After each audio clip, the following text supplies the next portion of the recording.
Another thing is that's so crazy is that it's weird that how our eyes are made, because we do that too. Just naturally, yeah.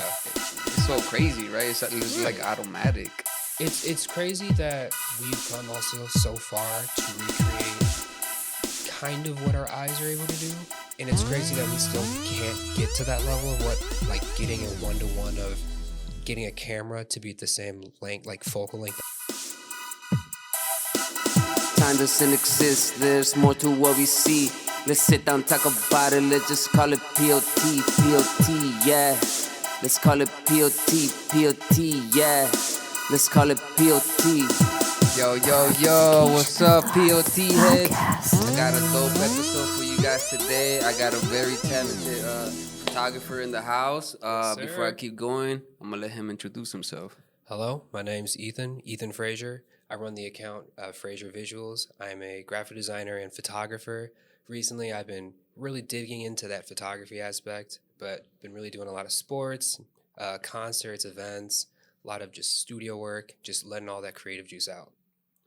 Nice. Well, thank you for coming, man. Like, for real, because, like, I know it's crazy, like, today, like, especially, there was a lot of accidents. Like, I saw a few accidents, so, like, that's what I always appreciate when someone comes and... Oh, yeah, dude, of course. When you say sports, like, what kind of sports do you take pictures of? So, recently, I've been only doing basketball, but that's because that's just in season. But my goal is to mainly do football and soccer. I'm planning on doing more, like, baseball and golf, just other ones that, personally, I'm not that interested in, but good for the portfolio. Would you ever be interested in doing, like, MMA stuff? Oh, yeah. I have a friend, he does Taekwondo, and I'm talking to his coaches to try to see if I can be their photographer, because he goes across states and whatnot for tournaments, and I think that'd be so cool, because I love MMA, and I just love sports, so it's just awesome. Because I sometimes perform for, like, MMA events. Yeah. Like, I'll let you know, man. Like, you could come through, meet all the fighters and all that, take pictures of them. That's sick. And you could, like, watch the fights and all that. Like, do you play sports yourself? I used to do wrestling and soccer. Oh, shit. Yes, sir. What weight class? So, it was so weird. I don't know why they did this to me. When I was, like, a freshman, they had me at my base weight, which is, like, 145. But they kept bumping my weight class up, so I would wrestle above it. So I'd be at, like, 145 wrestling, 152. And then, like, junior year, I started doing wrestling again, and I was at the 180, 170. Yeah, it was, COVID hit, and it hit hard. Whoa, but 180? Yeah, it was. I've lost weight since then, but 180. Well, I'm just saying this is impressive because 180, like, you gotta be. Oh, yeah. Honestly, yeah. Because a lot of the time, our training, since we weren't technically allowed to use the mats, we had to work out, and most of the time, what I was doing was cardio and then just lower body strength because I had a lot of issues with my legs. Oh, okay. But they had me at 180, and then they were like, okay, since you're 180, you can wrestle 210 if you want. Oh, get out of here, bro. And so every time they didn't have a 210. You're probably strong as hell. I mean, shit. Like, every time they didn't have someone for the weight class above, they kept throwing that to me. Whoa. And I didn't win most of them, but it gave me a lot of experience because those are big fuckers. At least you know your level. You know what I'm saying? Cause I wrestled the dude that he was like 180, 190, and I could barely move the guy around, because he knew how to use his weight. Right. That was the biggest issue for me as well, like knowing how to maneuver while being, like, at a certain weight. Right. Because a lot of the time, the lower weight class, it's more, you're able to get out more, it's more movement. But the higher weight classes you go, the more that I notice it's just a lot of trying to make sure you don't fall on your back or, like, trying to get out of a hold. Right. Instead of it being like you guys are neutral. It's mainly like maintaining position. Right. That's, like, the main thing. Like, wrestling. That's why, like, I don't know if you've been watching MMA lately, but, like, wrestling is like wrestling and jiu-jitsu and all that. That's like one of the main ones that they have to know now. It's I feel like not all of like MMA and when it comes to like combat based sports, personally, I feel like they're one of the more intensive ones because it's a lot of all body training and then not just strength and whatnot. It's a lot of flexibility training to like make sure you can be in comfortable positions where your body really shouldn't be comfortable. Right. Because there's a lot of holds that people do which fucking hurt. But you got to get used to it. They put you on that, like, you know, like... Ref will see it and just... Right away. I don't want to be in a crazy position too long, you know what I'm saying? So. And there's a lot of injury just from that alone because, you know, being in spots where like your arms like twisted like that. Right. But yeah, I low-key miss it. I miss it. Yeah. And what made you like get into photography? So originally I was taking it for a course. I just took it as a gen ed. And then I realized how not easy it was, but just how easy it was to feel comfortable around other photographers and being in a community where no one's judging you if you mess up really helped me get into trying new stuff. And it was like, oh, well, I might as well get into photography if I'm a designer so that I can be more well-rounded. And then it turned into, okay, well, now that I know how to use like my camera, let me see how I can take pictures and turn those into different designs for posters and whatnot, album covers. And I started using that for school, and then it translated just to helping people that would reach out for commissions and whatnot. Right. And ever since then, it's just a thing I've been slowly incorporating when it comes to editing in general. Were you always like into like artistic stuff, or you just got it? You just got that class because it was just like offered. So I took the class because it was offered as a prerequisite like gen ed thing for graphic design.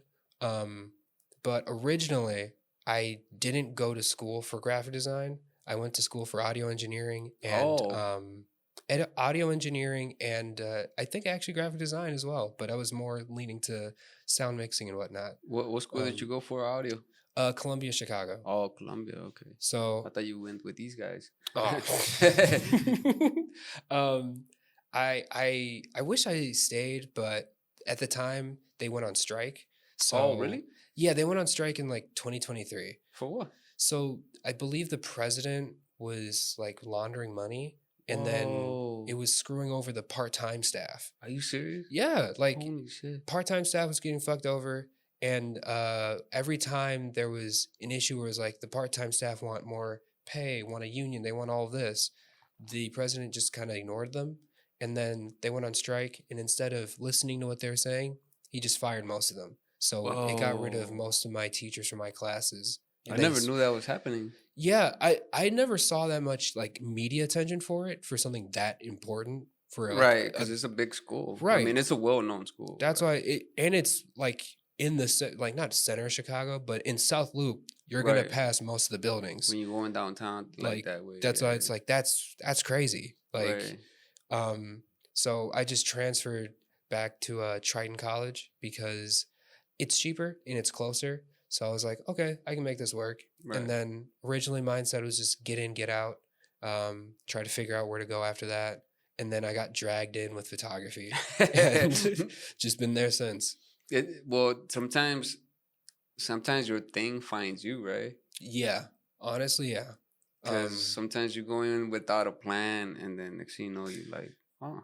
Right, and you're like, oh shit, didn't think I'd end up here. Like, I didn't think I'd get into photography as much as I would. And now I have like a whole setup. I'm planning on, as a big goal, getting my own studio. So I can have like a workspace for design work, print lab stuff, and then a photography studio. So like if we ever need to do a brand shoot, you can bring in your things, or if we need to print it out, boom, then we mock up, do the shoot, then go back to the workstation area, edit it up.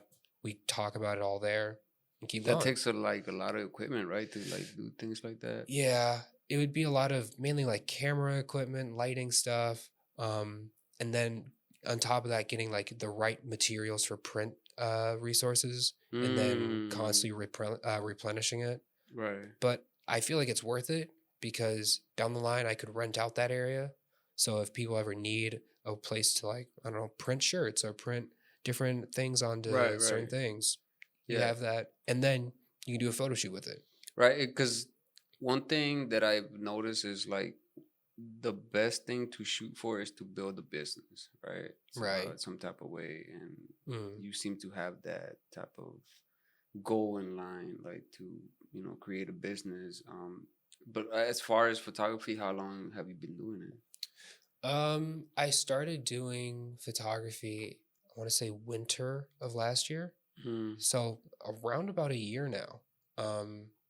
Yeah, it's crazy. It's only been a year, but you seem to like just you hit it running. Yeah, basically. A lot of my friends already were like super into photography, and I kind of just from there hung out with them more, started talking to them more about different things, trying to get more advice. And then one of my friends, Moni, she does a lot of sports photography and whatnot. She kind of just had me come with her for certain shoots and for certain sports like football, some stuff at Trident with soccer. And I would try taking pictures. Didn't come out the best. Slowly understand and learn. And then I would also just walk around and take pictures. Well, because with motion is like a different setting, right? Yeah. That's one thing. Like I've done YouTube videos on it, right? But I sometimes like it just my mind is really not set up that way. Where like if I'm not that, I'm interested in photography as in like when people do it, but like for me when I'm trying to do it, it's like oh man, it's like I gotta do all these settings and all this bullshit. I gotta fuck with you know. So like, but that's one of the things. So it's something about the lens. The aperture. Yeah. Yeah. So when it comes to like sports, you want a smaller or more closed aperture. So like the smaller the number, you kind of relatively better.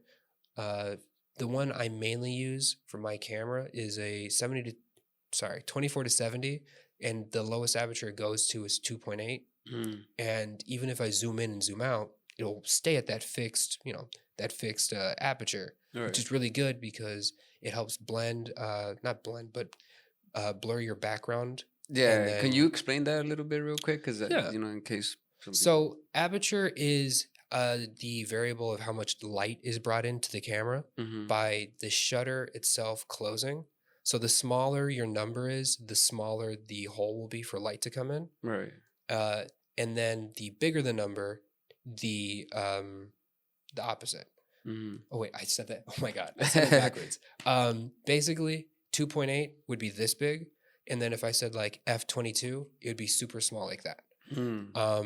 But you want to have that variable. But that's space. What causes like the blurriness, right?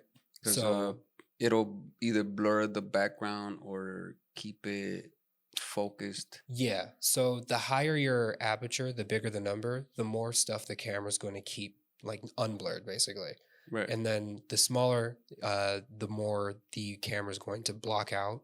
And then if it's like, especially with lighting, you want to have a small aperture so that you can have that, cinematic look where there's like dots and everything in the background. That's how a lot of people usually do it. Right. But when it comes to like motion and whatnot, you want to have a lower aperture so that you can raise your shutter speed up, so that when you raise your shutter speed up, you're going to capture something with like a snapshot without it being blurry at all. There's any motion. Right, because that's the problem. Like, I've taken pictures of somebody moving and it's like you see the, right. You don't really see the clearness of someone running, So with that, it's a lot of you raise your shutter speed. However, the higher your shutter speed, the darker your image is going to be. So to counteract that, you want to have a lower aperture so that you can take in more light without raising your ISO too high. Because with your ISO, that is just the sensitivity for like the camera's ability to see light in white. And the higher you have that, the brighter image it's going to be, but it's going to also just get really grainy. Right. And not a lot of people like that. Right. So yeah, I've had that issue. Yeah. With like shooting stuff and things. It's because, like I said, some people have the mind for it. Well, maybe it's not the mind, just the interest of going into depth into it. Right. Which is why people hire people like yourself, you know, because you're already know that you have that knowledge, right? So like that's why it's so. Another thing is that's so crazy is that it's weird that how our eyes are made, because we do that too, just naturally. Yeah, it's so crazy, right? It's like automatic. It's crazy that we've come also so far to recreate kind of what our eyes are able to do. And it's crazy that we still can't get to that level of what, like getting a 1-to-1 of getting a camera to be at the same length, like focal length our eyes are at. Right. Because a big misconception is, I believe, shooting at like 24 millimeter or just 50 millimeter. That's what our eyes are able to, that's the focal length our eyes are. When I believe it's not, only because you're going off of a sensor, and technically a sensor doesn't have that variable range of a rounded surface like our eye versus a flat line that's able to just hit stuff, get data, and keep going. Right, because that's like the wonder of just human beings being like our design. It's so crazy. Because sometimes I'm like, man, I wish that my eyes had a way to. Oh my God, yes. Because sometimes I see something that's so beautiful and then I'll put it with the camera. It's like it doesn't hit it. It's not the same. Right.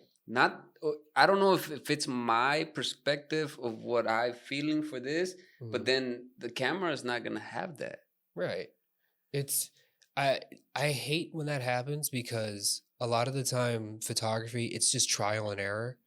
Except it's really stressful because you'll be like at an event and something's not going the way you want it to. And you have to hurry up, and you're trying to get it, and it gets really frustrating. And I think that's why a lot of people get discouraged with photography or like to write it off, because sometimes you can get lucky and get the settings you perfectly need, and then you can like consistently shoot the same stuff, but you don't need to change your settings. And so a lot of people say, oh, it's easy.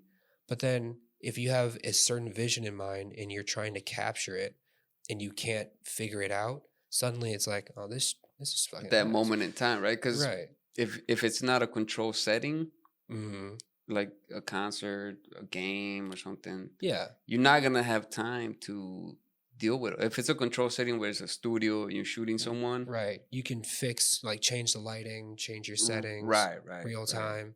But like if you're like at a boxing match, you're trying to get a good shot, you can't tell them to stop and like, hey guys, wait. Yeah, like hold on, let him get up. Like, you just knocked them down. Hold on. right. You can't. So, like it's a lot of understanding, like what's the biggest thing I need to change at the moment, or what's the closest thing I can get to what I'm visioning, so that when it comes to editing, you can just fix it up. That's another thing I appreciate about like photography, is that you have the insight to know what moment in time to take this little snapshot of life, of reality, and somehow, some way, what you saw, everyone else is like, holy fuck. You know what I'm saying? Yeah. That's the things I appreciate, because it's a moment in time that you're capturing. Right? We're literally capturing something that's never going to happen again. That's why I love concerts when it comes to doing photography. Right. Or primarily basketball games, because getting like shots where someone's dunking, or like the crowd's like, holy shit, that was awesome. Those are the money shots. Right. And it's also just seeing everyone else be like, damn, I didn't even notice that. That's sick. Right. Like it's one of the biggest joys that I feel like has kept me in photography, being able to notice things, or like slowly understand, oh, I should probably take the shot now, or like I should probably take multiple now to get one good one. Right. Which is why I really love my camera that I'm able to get, because I'm basically able to spam the shutter and get like not stop motion, but very concise shots where you can put them together and make an animation. Nice. Which has been really fun to play with, but I have to be careful because it can lower like the lifespan of your camera, because you're like spamming the shutter constantly. But I bought the camera to use it, so I might as well do it, right? Right. Right. And it's like, I guess it could almost be like a muscle that you build for being able to pick the right moments, right? Yeah. Because, fortunately, I've met a few photographers already, and it's like, man, like some of the stuff I see is like, how the fuck did you get that? Like, right. You know what I mean? Like, which, by the way, you guys stick around, we're gonna show some of his pictures. Yes, sir. But that muscle of like being able to know, like, now, right.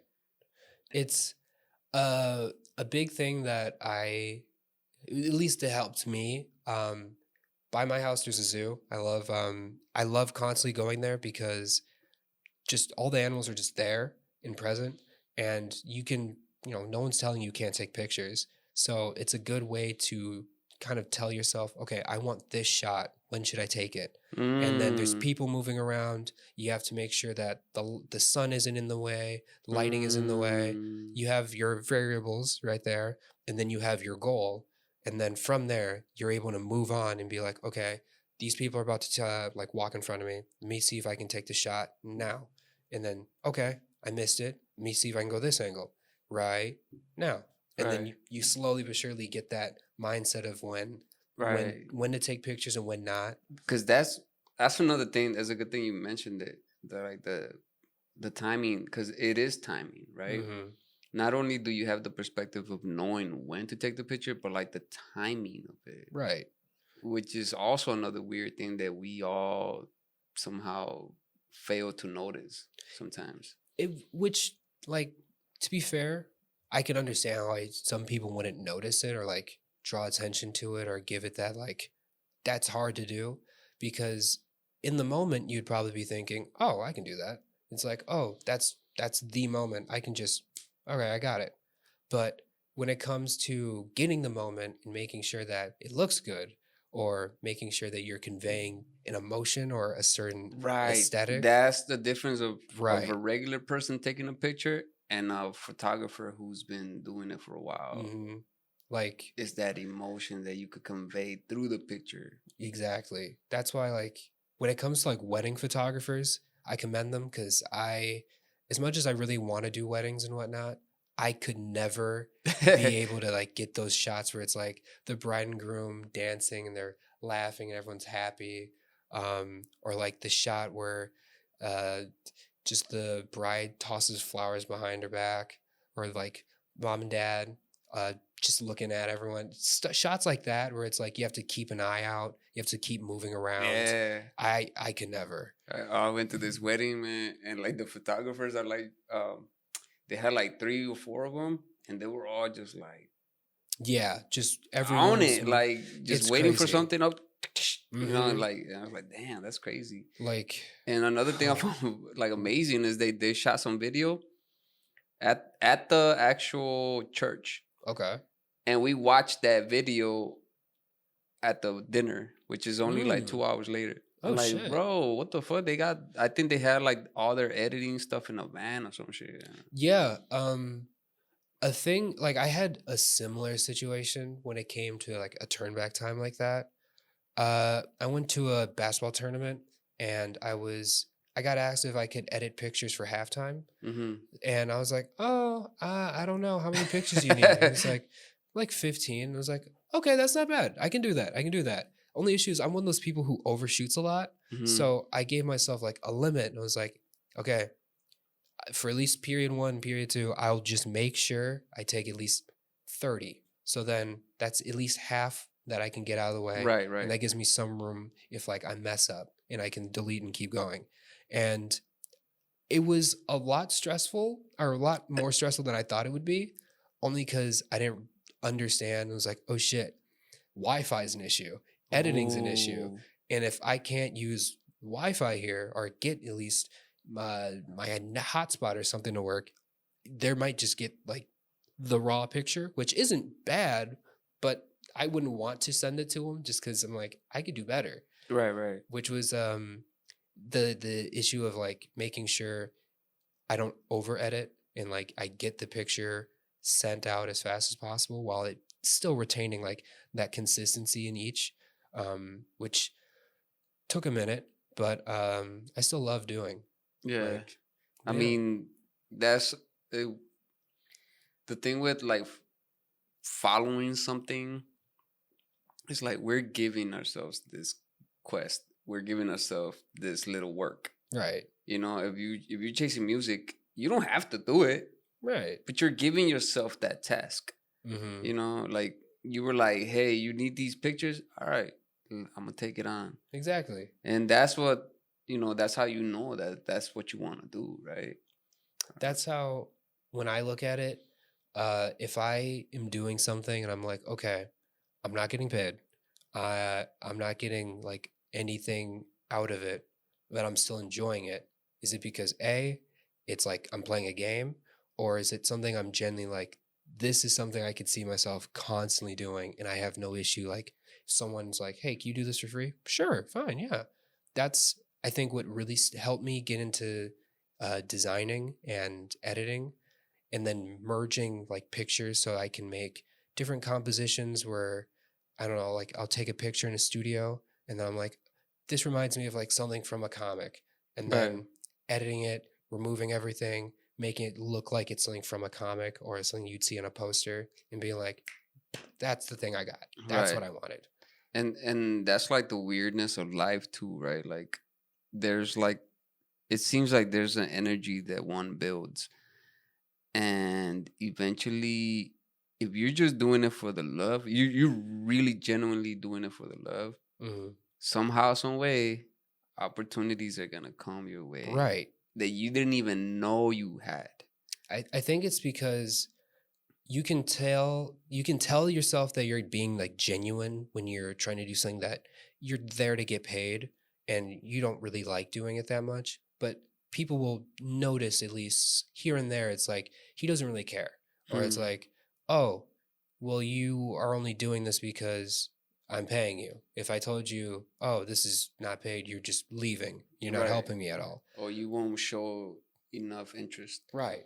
Or like, you won't give that full effort, which granted, I can understand where some people are like, I don't want to overexert myself if I'm not getting anything out of it. But in some instances when it's like, oh, you know, hey, I want to do this, I don't know, fashion show. It's everyone's volunteered. No one's getting paid. Will you do it? Yeah. Because it's still, I love doing it. And it's the opportunity to meet new people. The networking, right? Right. Like, besides like, oh, from a business standpoint, networking, it's key. I love seeing how people want a picture or seeing why they're doing what they're doing. And then meeting other photographers that I didn't know and seeing, hey, why are you doing photography? Like, how did you get into it? And then either making new friends, new people to work with, and just constantly being able to see everyone's outlook and being able to be like, huh, so I am doing something right. Right. That's pretty much why this show actually started. Really? I felt like I was stagnant, and I'm like, man, I saw other people doing things. I'm like, man, some of these people are getting stuff done, you know. So I would like to meet these people and like ask them, like, how are you doing what you're doing, right? You know, and you know, so next thing you know, I'm like meeting a bunch of dope ass people, you know. Like we got Justin in the house, and like, you know what I'm saying, I'm meeting you now, and you know, I admire what you do, like your pictures and all that stuff. Like so I'm like, man, that's one good thing about, I think sometimes we lose that a bit, where we lose interest in what we're doing, right? But when we surround ourselves around other people that are, you know, also doing the same thing and have that same enthusiasticness into it, you're like, you feed off of that, right? I feel it's like I forgot what the saying is, but the idea of like making sure you surround yourself with people that you want to be like, or making sure you're not the biggest fish in a pond, because always knowing that there's like, oh, there's someone out there that can do better. Great, I want to meet them. Like I want to know how they got better. I want to know what I could do to be better. Or even if it's like, oh, well, I may not be able to get better or be better, but I still want to at least know them. I want to know how they got there. Right. It's great to see everyone's mindsets and understand, like, maybe I should change my outlook because they're thinking this way, and I really appreciate that mindset. Right. It's just amazing to see, like you said, dope ass people just yeah, working like together. and it's always good to like feed off of other people too, because if you keep an open mind to like learning all the time, it's one thing that I've learned in life. Like I used to be like, man, I know everything. I know what the fuck I'm doing. But that got me into so much trouble and mistakes and this and that. And later on, I was like, you know what? Let me listen to some of these people that are telling me things. You know, and so when you open your mind to that, you start learning so many fucking things. So much. Yeah. When in the words of like my granddad, he would always tell me, when you shut the fuck up, you'll learn a fuck ton. Because I used to be one of those kids where it was like, I'm right, even though I don't know what the fuck I'm talking about. Right. And I would refuse to listen. And my granddad, he's done a lot. He did a lot. He was around the block. So he'd be like, you don't know what you're talking about. I was like, yeah, I do. He was like, okay, try it. And I'd fuck up. And he was like, do you want to know how to do it? And I'm like, yeah. Are you going to listen, right? Like, right. Yeah. It's like, once you just take a step back and understand, hey, you may not know the best. You may not understand everything fully. And you don't want people to think, oh, you don't know what you're doing. No, I want to get better. I may have a misconception. I just want to keep going and expand. Right. Well, especially old people, because you don't realize it, but like old people have so much wiseness. Unless they're one of those grumpy motherfuckers. Like, they just make life fucking hard. But like, there's some people that have gone through some shit. Right. You know what I'm saying? Like especially in this country, shit used to be harder for like minorities. Yeah. You know, which make people more harder back in the day. You had to be hard. Right. Because, well, I mean, there's still racism now, but it's not as bad as used to. Right. Before it was like I know my grandmother, she in the 60s and everything, 60s, mid 50s, she used to be a Black Panther. Oh, wow. I know, I never knew about it. Oh, that's dope. Right? I never knew about it until she told me when I got older. And I was like, why didn't you tell me when I was younger? And she was like, I didn't want you to know that I was a Black Panther, because a lot of people gave negative stigmatisms to the Black Panthers because they were very violent and crude. But it was also because everyone else was violent. And it was because of the environment that was happening around that time. It was either I let other people get fucked over, or I am the person to stop that cycle. Right. Because some of the Black Panthers started here in Chicago. Right. It's crazy how another thing, it's crazy how far people try to like push back history and say like Black Panther, that's been a hot minute. No, it's not that long. Right. It's like that's a lifetime. Yeah. It's insane. We all know what's going on now. Mm-hmm. You know, the fact that we're still dealing with shit like this. Mm-hmm. On a country built off of people coming from other like continents and different lands and coming together. Right.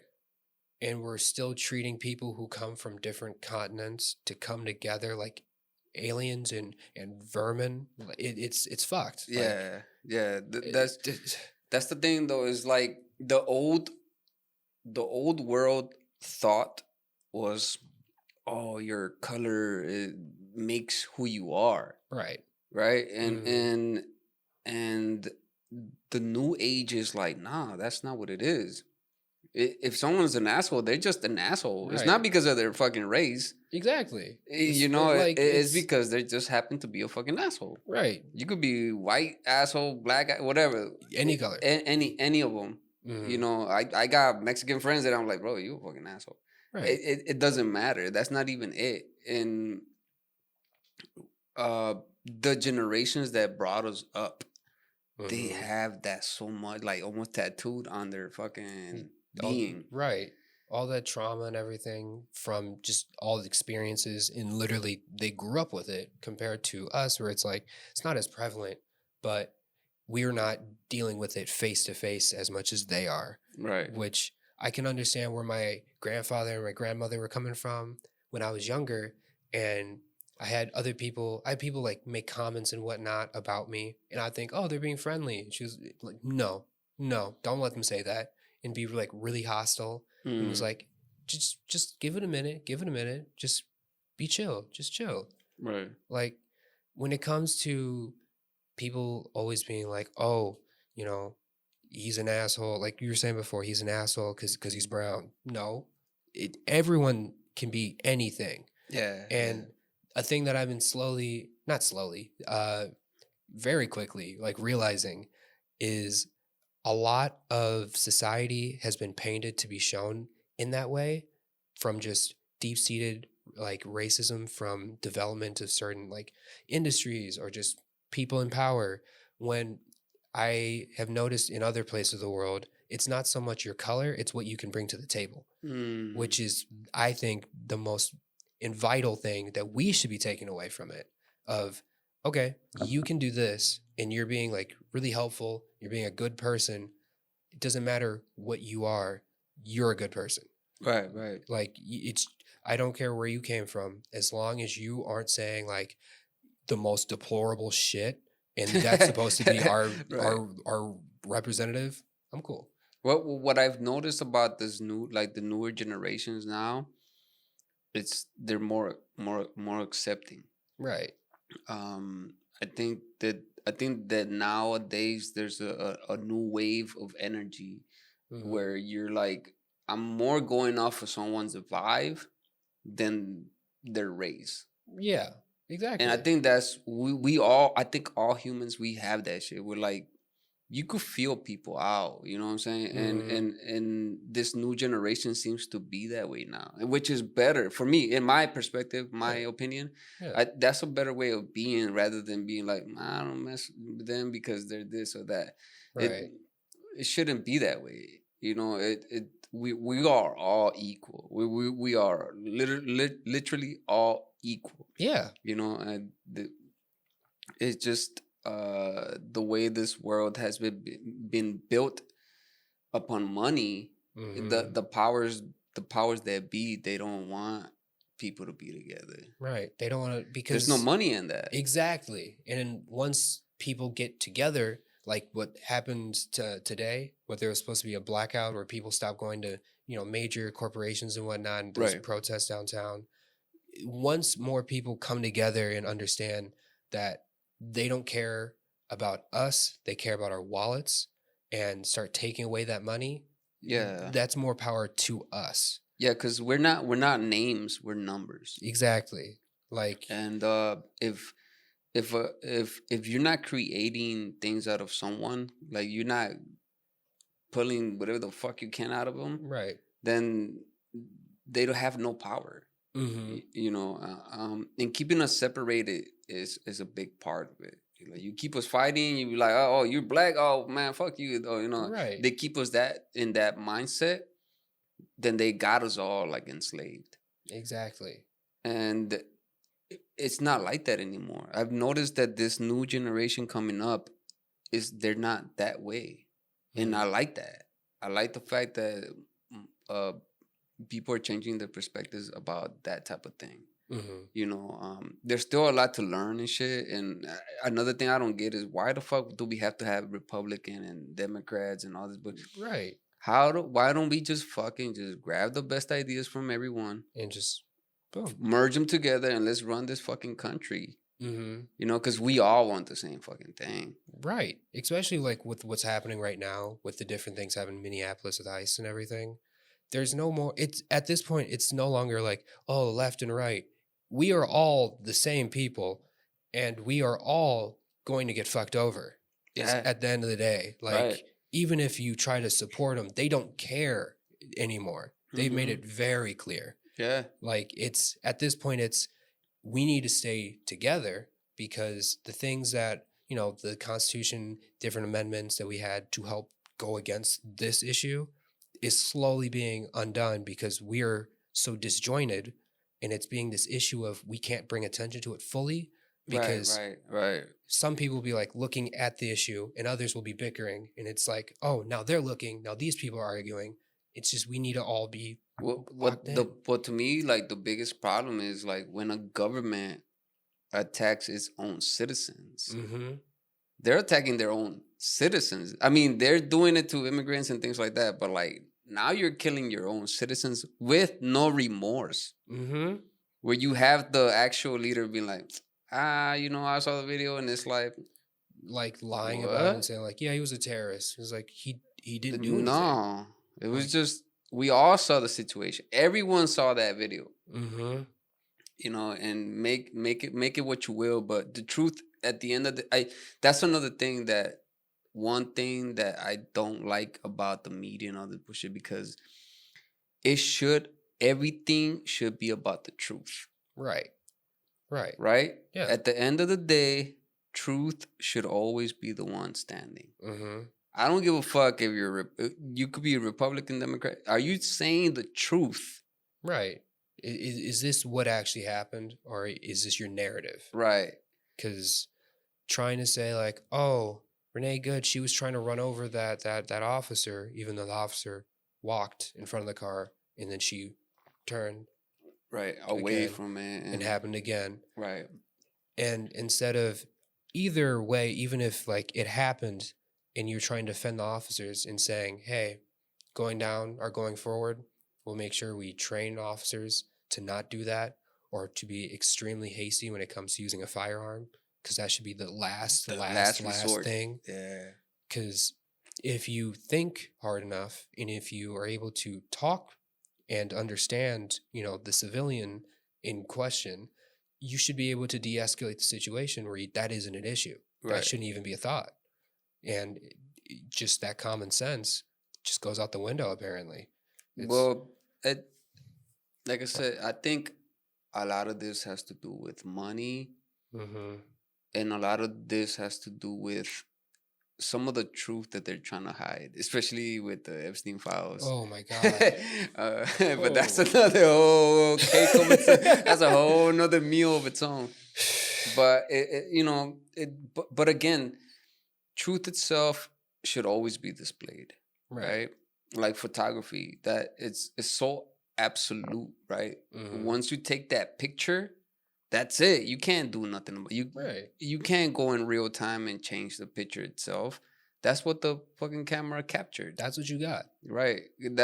Which is another thing, right? Because all you do, like, the light is just hitting some bullshit, and you just close that thing so they capture that light. Yeah. And it's sometimes it's, I don't want to say like bewildering, but it's when I'm at events and I take a picture and I'm like, oh shit, that's good. It's like, you surprise yourself. Yeah. It's like, damn, we got this far I can do this. This is sick. Like that's why I love photography, because at the end of the day, you whatever picture you got is what you got. It's how you you have to live with it, right? Right. Like if you don't like that picture, change it, get another one. And understand that the picture that you got at first doesn't mean that's the only type of pictures you're going to get constantly. If you keep refining and practicing, or understanding why you got what you got and what you could change to get something different or similar to, someone else, I think that will drastically improve your, efforts to get more styles and different tones and aesthetics that you want. Right. Because I perceive photography as a moment thing, like a now thing. I'm sorry. Right. Because you're always constantly in the now. Mm-hmm. You're constantly taking pictures of right now. Yeah. And then that's it. That moment is gone forever. Right. That's it. And then again, boom. Mm-hmm. So like that's something that I always find amazing. So because without pictures, sure, we have memory and stuff, but without pictures, we can't go back like that. Right. Exactly. Especially with people documenting protests and whatnot, and showing the severity of what everything has become. Because right, like right now when you said, I'm sorry to interrupt. You're good. But when you said that, I pictured when in the 60s, when all those, the civil rights and all that, like those pictures of people like getting hit with the hoses and like dogs. If we didn't have those pictures, no one would believe that that's what happened. Exactly. Like, I forgot the photographer's name, but he was at a protest. I believe it was in Minneapolis, and he took a picture of an ICE officer, and they tackled him. And instead of him, resisting and everything, he tossed his camera to his friend because he took a bunch of pictures of them and stuff they were doing, and he didn't want them to delete it or erase the pictures. Right. And I believe I only saw one, but it's the amount of messed up shit that's happening in the pictures that he had.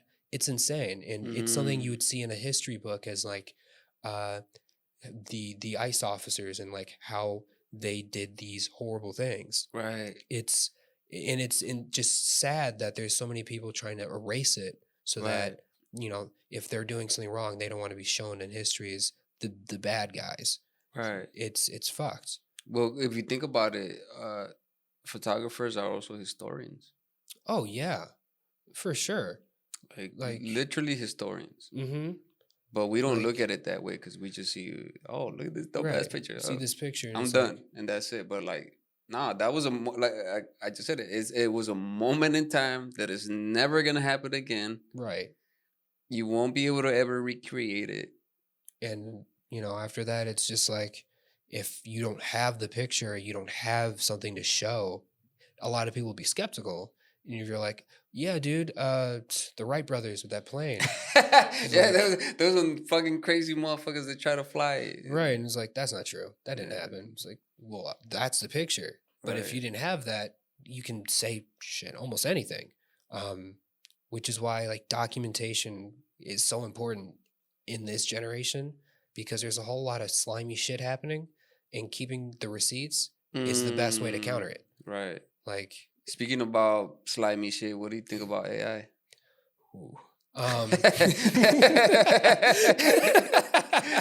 I was like, what photographers say about this? So my stance and my view with AI is I appreciate the use of it as a tool to help either with accessibility issues, like with NVIDIA, the gaming company, they sell like graphics cards and whatnot.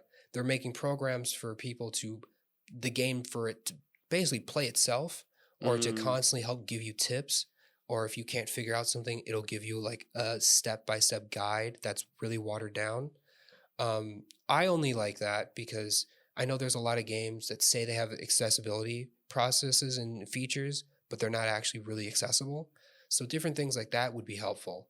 But the concept of just removing the person entirely from the equation is the worst aspect, especially when it comes to art, because the art that you're making with it isn't its own art. It's others that it stole. Others' art, right. Like, there was a portfolio that got used to make a bunch of Street Fighter art, and the original artist posted his updated portfolio, and people accused him of stealing and using AI because a lot of AI modules and models used his art as a reference. Oh, shit. So his art style looked fake. And then that's the sliminess about AI. That's the fucking thing that people don't recognize. It's like AI is not creating this shit. It's just fucking searching the internet for every fucking artist that's been doing something of that similarity, and it takes their style and then puts it like it's their own. Right. Which the thing that sucks the most with it is when AI makes whatever it is that you want it to make, there isn't a reason why it made it the way it did. It's just doing that because it saw someone else make it that way. Right. When an artist makes something or takes a picture, they have their settings, they have their composition. Everything is done for a specific reason, to either convey or help draw your eye to something, or to help make you understand, oh, this is the power difference between these two characters, or hey, look at how pretty that is. Not only that, but they have their heart and soul into this fucking thing. that you can tell someone is genuinely enjoying this. Someone's putting their love into this. Right, which goes back to what we were talking about, the fact that you could convey a fucking message through just a picture. Right. It's insane to be able to do that and being able to slowly understand, hey, this is what I'm imagining. I want to make sure I can do the best of my ability to convey that. And it's honestly amazing being able to. Yeah. And that, I mean, again, AI does create cool stuff. It does look cool and shit, but I don't know. To me, it's missing something. It's exactly. It's like a je ne sais quoi of something. It's just, there's something. I'll be like, holy fuck, this fucking thing snapped. But then I'm like, I don't know. There's still something like weird about it. And maybe eventually it'll get even better, but I don't know. I just feel that photographers, the fact that they take so long building their craft, and again, being able to pick that right moment in time. Like, AI is not going to do that shit. Right. Like, going off what you're saying, like with the amount of time it takes, being able to say, oh, you know, I've done photography for like 5 years, or a guy that I met, he's done photography and been in the industry for like 20 years. And it's insane to think for 20 years, you've been honing that craft of, now I should take the picture, or my setting should be this and not this. Right. And that just not mental math, but that quick thinking of like, oh, that doesn't look right. It's this. And then perfectly fixing it and it's like, there you go. And then just saying, oh yeah, I use, you know, Soar AI to get a picture. And you look at it and it's like, there's no detail. Like, it's just kind of blobs. Yeah, it's just a mathematical number put together instead of like having the ingenuity of a decision of a human. That's just one thing that it's like when AI writes lyrics. Oh my God, yeah. Yeah, they sound dope, they rhyme and shit like that. But like when you hear a song by like an artist that put their fucking heart and soul, like I don't know if you heard the new Grace, her new album. Yeah. Like, man, you listen to that, like AI's not gonna do that shit. Exactly. Being able to say like AI's not gonna put that much feeling and fucking time and dedication and their life into the story, their perspective. You know what I'm saying? Because like that's what artists do. We put our life. We have these instances in our life that we go through some shit or whatever the fuck, whatever the case is, and you write that little song because of your perspective and what you went through. Tell me AI is gonna go date another fucking AI and go through some fucking breakup and oh fuck these motherfuckers. You know? That's not gonna fucking why the fuck? That AI booty was dope. These hoes are oil.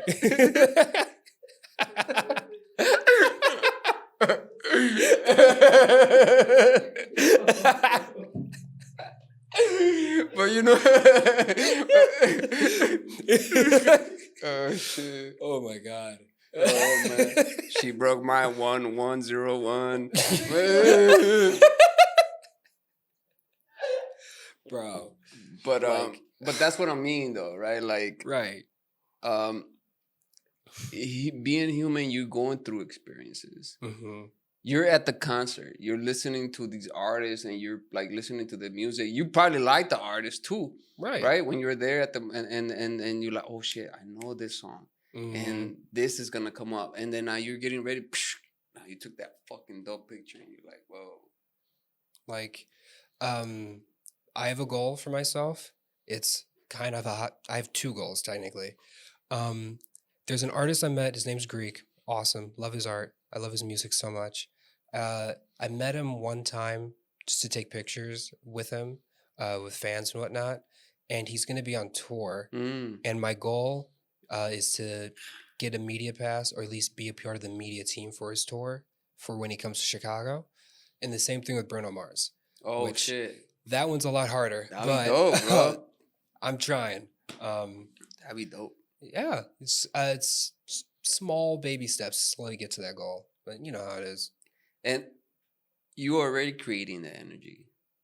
By you doing the work, by you going to that one job that's not going to pay, by you taking your time, by you drinking 3 cups of coffee, by you putting yourself in that thing, eventually it's going to get you there. Right. It's going to get ugly before it gets pretty. Right. And whatever, like I said, I don't know what it is. Some people call it God, some people call it energy, whatever it is. It sees you doing that. It sees your effort, your time, and all that, and eventually gives you like a little pebble. Like, here you go. Yeah, like, there you go, buddy. Here's a little boom. Here you go. Get your little pass right now. We're gonna take a quick break. We'll be right back, and when we come back, we're gonna showcase some of his pictures. So, be right back. But an idea that I also got from this was we got to see different generations when it came to age range for the different models. And so I had the idea of, at least for this picture, blocking out everything but the eyes to show that as time fades, you'll lose a lot of the detail. And that's the main thing that you'll keep is just seeing it, not being able to maybe remember it, but you saw it. And being able to say, at the end of the day, make sure you take in the details before they're gone. Right. Which is a big thing, I feel like. And that's the you bring focus to that. Exactly. Sort of like, being able to show that. So these next few were things that I really wanted to challenge myself design-wise. So I had my friend Bravo standing on... Shout outs, Bravo. We love Bravo. He was standing on a ladder. I was shooting, of course, under him. And I had this idea of recreating a shot from Scott Pilgrim vs. the World. Okay. Where I forgot the Evil X's name, but Chris Evans' character, basically, he got challenged to, like, grind down a rail, but he's, like, it's constantly sloping down, and he's going faster and faster. And, you get it. But I've always loved comics and how onomatopoeia is used in movies and in books to show like different emphasis on how something sounds, because you can draw something, but you can't see it or you can't hear it. Or you can't hear it, right. So being able to do that with the edited version of this was really fun because... So this is the before, right? Yeah. And this is the at. Whoa. Yes, sir. That's dope. Man, you took everything out. Yeah, that's what I was meaning when it came to like understanding. I like AI to help remove or help understand. I have a goal. Help me get to that goal, not make it for me. Right. Because Photoshop, which I mainly use for this, has generative remove things. And the only thing I used it for was to clean up like Bravo's pants when the ladder was in the way. Add a little bit more of the skateboard. But everything else just kept. How long did it take you? So funny thing. I made one version and then I FaceTimed Bravo and I was like, yo, gang, I cooked. This shit is fire. And my power went out as soon as he answered. Oh, and no saving? No. Damn. It saved just the picture, which at the moment I was like, I can work with this. As long as I had the picture, fine. So I believed I stayed up to like 5 on the phone with Bravo. I think he fell asleep like midway through. But I was like, gang, I got it. And I just heard him snoring. But this is when the first thing. I hate when stuff like that happens, bro. With like and you forgot to save or some shit. Oh man. Especially when it's like, I can just redo it. No. You can't get especially that. If you took like 3 hours doing some shit and then you're like, oh fuck. That's what we got. So man, I like this one. Bro. This was I like the definition of this one. I was doing a lot of food photography at school, and we had the pleasure of having some of the cooks bring food that they just made. And that shit looks good. That is the after for what I did. What I mainly did was highlight just the sauce and then made a vignette and everything around the person, so it's just the hand. What kind of lens did you use? I used, I believe, my 18 to 135, and then I don't know the focal length by chance, but I remember making sure that the main focus would be just the hand and the wing, because I want it to be like an ad, like a brand it kind of looks like that because you want that food, right? And this is just the before, right? This is the after. Oh, this is the after. Okay. Oh, okay. Yeah. And then if you look into the next one. Oh yeah, you see the difference. Yeah. Let me go back and forth so they can see. Oh wait. So they can see this real quick. So that's the before. And that's the after. That should look so good. I want some of that now. Yeah, but that's dope, man. Like I just like the way the depth you like the way you made it. Like this feels like it's almost coming out at you, sort of.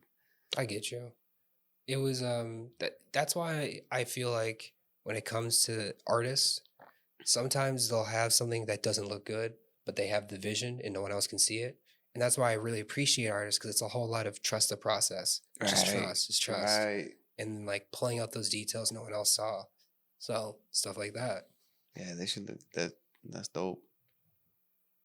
And then I want to recreate what I did before with Bravo with my friend Justin. This one was this year. The one I did with Bravo was around this time last year.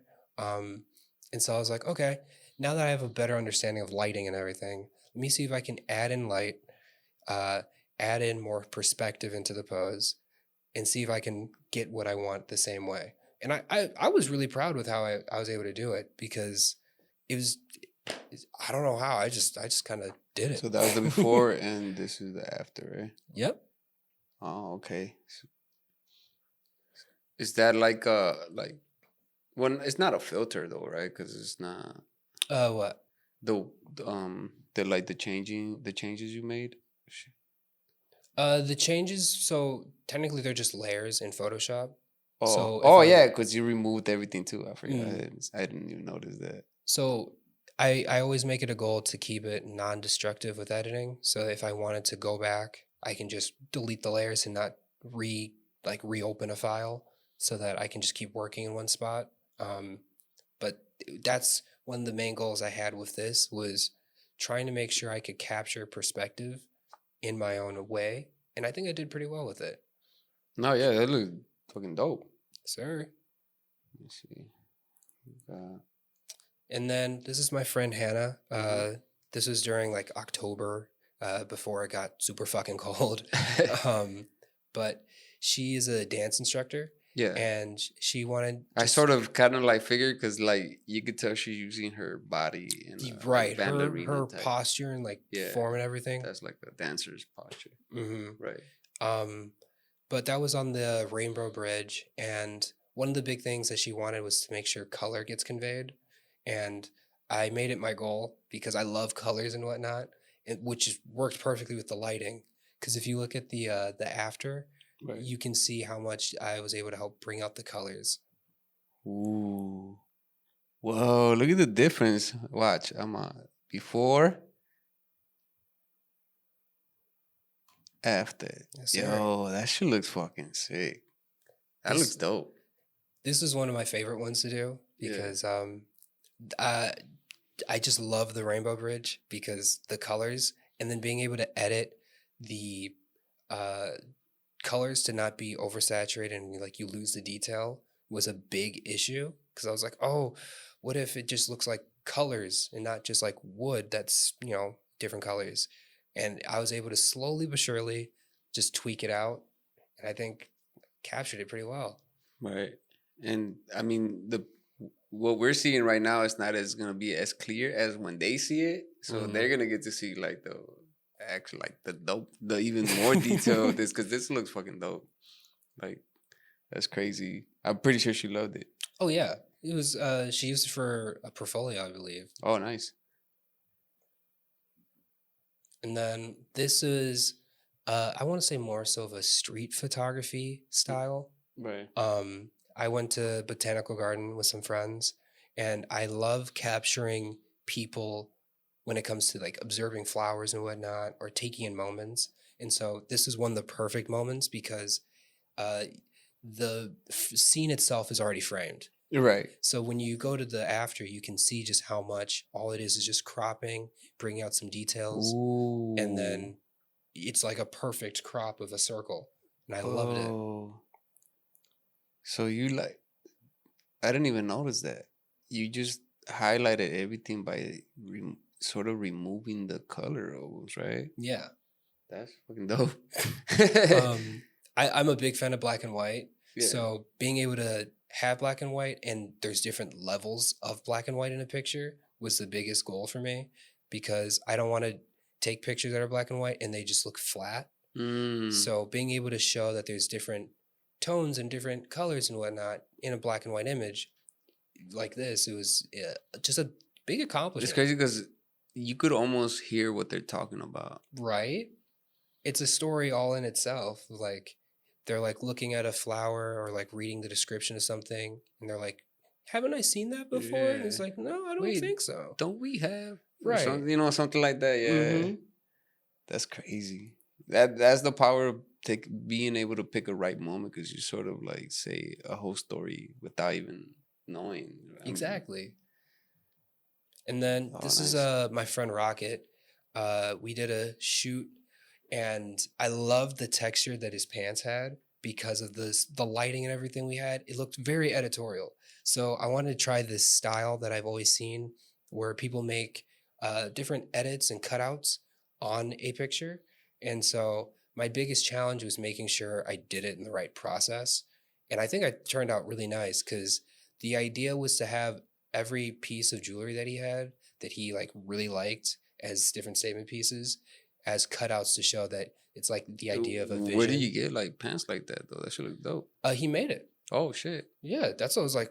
That's fucking sick. That should look. I mean, that looks dope. Mm-hmm.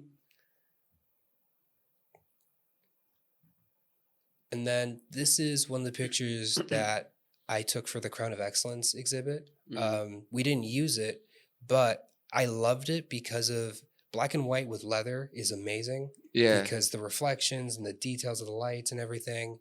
And Napoleon, the model, the texture on his rings and his hands and just his face, everything about that he had was like just perfect. Like paid actor, basically. It was insane.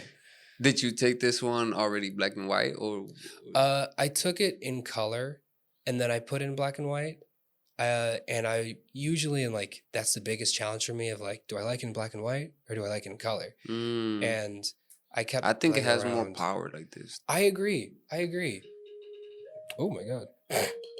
And your phone agrees too. Okay. There you go. And yeah, but that's it. That was the last one? Yeah. Oh, nice. Yeah, man. It is something about black and white pictures when they're taken right. Mm-hmm. They say more for some reason. Right. Colorful pictures just is like a visual thing you get immediately. Mm-hmm. But when it's black and white, your brain is sort of able to discern something and it's like, for some reason.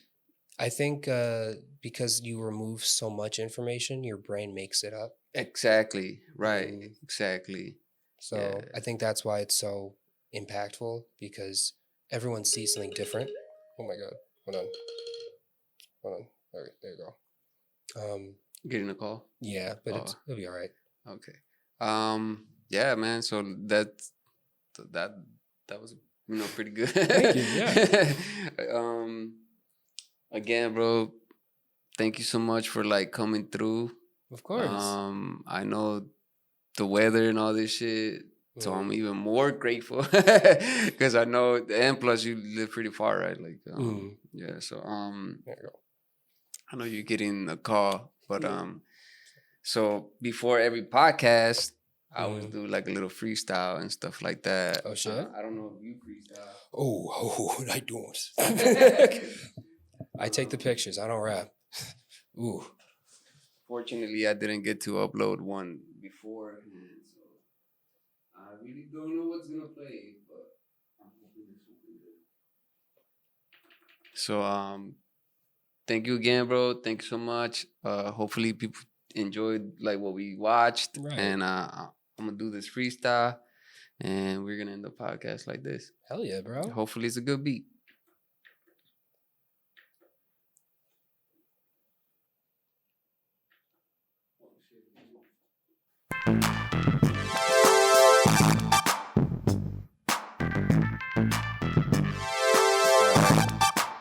It's a weird beat, but fuck it. Yeah.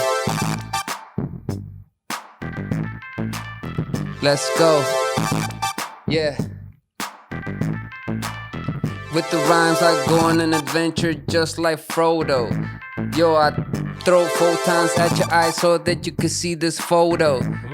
Let me go and just try to do and add a little abstract. Focus on this thing and just attack the lighting and change it up. I don't know, but yo, let me not fuck up. Cause I only got one time to take this little moment right now as I make my way through the fucking little stage. I do this, man, should I throw it up in beige or maybe white and black? I don't know, but I gotta go back.